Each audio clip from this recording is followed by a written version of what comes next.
Hey everyone, it's Kevin. In today's video, I'm going to challenge some of my old food rules. If you haven't already, hit the subscribe button, and don't forget to check out some of my free resources below. And don't forget to check out my signature program, the Empowered Eating System. You can enroll today. I used to have so many food rules. It was hard to live. It was hard to be healthy. It was hard to be sane. And that's the problem. I wasn't sane. I had this convoluted web of rules that I had developed over time. These rules didn't make me healthy, they didn't make me smarter, and they didn't help me eat right. In fact, they did all the opposite. But I kept following these rules as if they were dogma, as if they were given on Mount Zion. I was more obsessed about following rules than actually making smart decisions.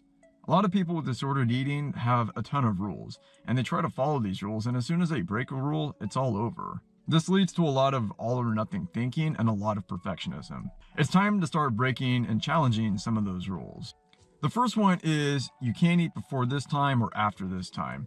Intermittent fasting is fine. It seems to be healthy. It seems to get people results. But when you're a disordered eater, this is probably something you should get rid of. Saying that you'll get fat if you eat after 8 is ridiculous. And saying that you'll get fat if you eat breakfast is equally ridiculous. You should follow your hunger signals. And after a period of time when you've proven that you can eat correctly, then you can start doing this intermittent fasting. These days, I try not to eat before 10 in the morning, and I try not to eat after 7, but it's not a hard and fast rule.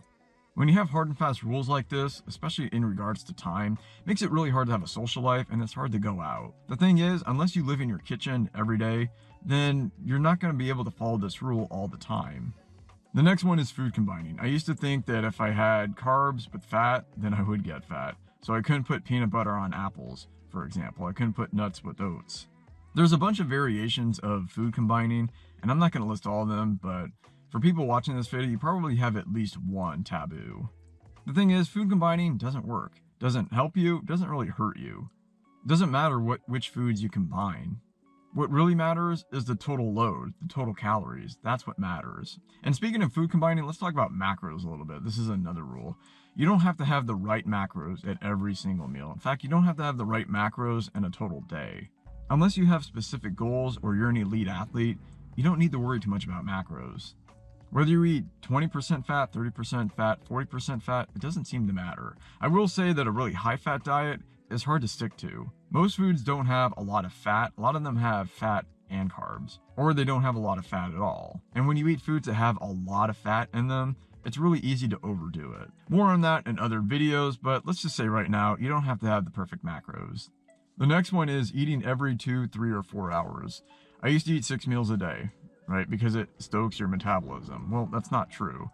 All that does is it makes it harder to live. When you have to stop every 2 or 3 hours to have a meal, especially a meal that has to meet your macros or meet some standard that you can't reach, it's hard to live. You have to pack everything, you have to carry stuff, it just becomes an inconvenient. I find that having 2 or 3 meals works the best for most people. Some people are doing 1 meal a day and getting great results. I don't recommend that if you have a history of disordered eating in your recent past, but you can try it. I'm not against experimenting. I find that equally rigid as the 6 meals a day, because if you can only have 1 meal a day, then what happens when somebody asks you to go out to lunch? What happens when you have a social event? What happens when you're traveling? What happens when you're not living in your perfect world? It's really hard to do. But if you want to do 1 meal a day a few times a week, go for it. Most people are going to find that the standard 3 meals a day works just fine. Many times I graze. I eat a little bit here, a little bit there, and I never really sit down to have a meal. It just doesn't work out that way. In the end, it doesn't matter. Your total caloric load is what matters in the end. I'm not too worried about insulin spikes because in the end, it's all about total calories anyway. If it were all about insulin, then you could have a 6,000 calorie cheese and butter binge every day and you would never gain weight. Obviously, that's not true. The next food rule is having tons of fruits and vegetables every day. I'm a fan of fruits and vegetables. You should have a few servings, but it doesn't mean that's all you should eat. Fruits and vegetables get expensive. They're heavy. They're not nearly as satisfying as other foods. They don't have any fat, not a lot of protein. And your total grocery bill could be $200 or $300 a week, and you're still eating like a rabbit. Fruits and vegetables are fine, but they're a complement to your diet. The base should be starch and some sort of protein. Fruits and vegetables are there for vitamins, minerals, decoration, and a little bit of flavor. You don't need to have piles and piles of vegetables. This is going to be really expensive and really inconvenient, and you're going to be digesting this stuff all day. This channel would not be possible without Essetino Artist. If you want to start your own YouTube channel and start producing content, then check out the Creative Business Academy. There is a link below. All right, back to the video. The next food rule is drinking calories. I used to think that drinking calories was really bad for you. You can't have the iced coffees, you can't have sodas or teas or juices or whatever. The problem with most people is that they drink too much of it. But having some liquid calories once in a while, or even as a part of your day, it's not a bad idea. Liquid calories can be convenient, they don't require nearly as much digestion, and they can taste great. Some juices are better than others, and some of them have a lot of vitamins and minerals, and it's easier to drink it than it is to eat 4 or 5 servings of fruits. And if you want to enjoy an iced latte or some kind of sugary coffee drink, go ahead. If you don't have blood sugar issues, you shouldn't worry about it. The next food rule is not eating anything white, and I'm not referring to race here. I'm referring to anything like white rice, white bread. Well, there's a lot of exceptions to this. What about onions? What about cauliflower? What about vanilla ice cream? Is chocolate ice cream better for you because it's not white? Come on. And let's talk about white rice. What's wrong with white rice? It's a simple carb, it's cheap, it goes well with just about anything. It's easier to digest too, and it doesn't have all of the chemicals and all the pesticides. I'm not saying you shouldn't eat brown rice, but it's not necessarily healthier than white rice. And what about white potatoes? Are white potatoes bad for you too? People have lived on white potatoes. What about white meat? Okay, it's white with a few grill marks on the side.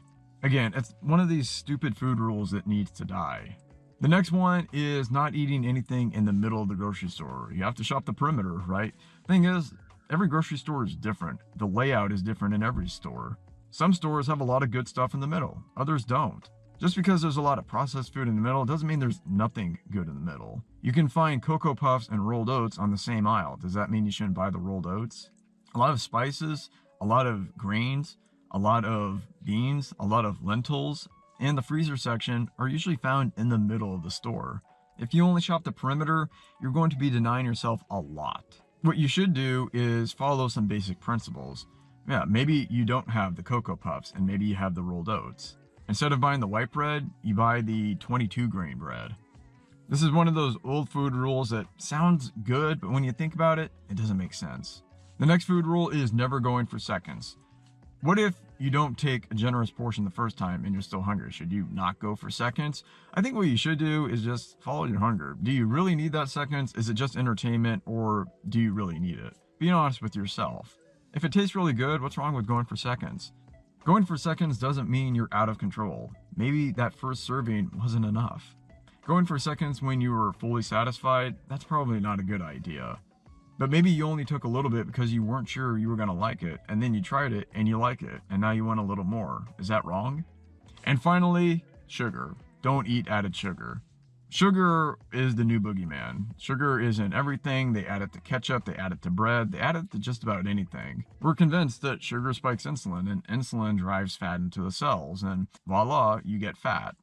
I think physiology is a little more complicated than that. Yes, too much liquid sugar, like soda and juice, and too much fructose can harm your liver, I get it. But you would have to drink a lot of it over a long period of time. Scanning the labels to find 1 or 2 grams of added sugar is a waste of your time. If you're working out every day and your diet is pretty good, you can afford a little bit of added sugar. How much added sugar should you have? I don't know. It depends on your body type, and it depends on how much you're moving your body every day. Should you drink 2 liters of Pepsi every day? No, you shouldn't. Should you worry that your bread has 3 or 4 grams of added sugar? No, you shouldn't. What are some other food rules that you have? Let me know in the comments below. Hope you found this video educational and entertaining. Don't forget to subscribe and check out some of my free resources below. If you liked this video, I'm sure you'll like one of the other videos you see on the screen. Click one of them and I'll see you there.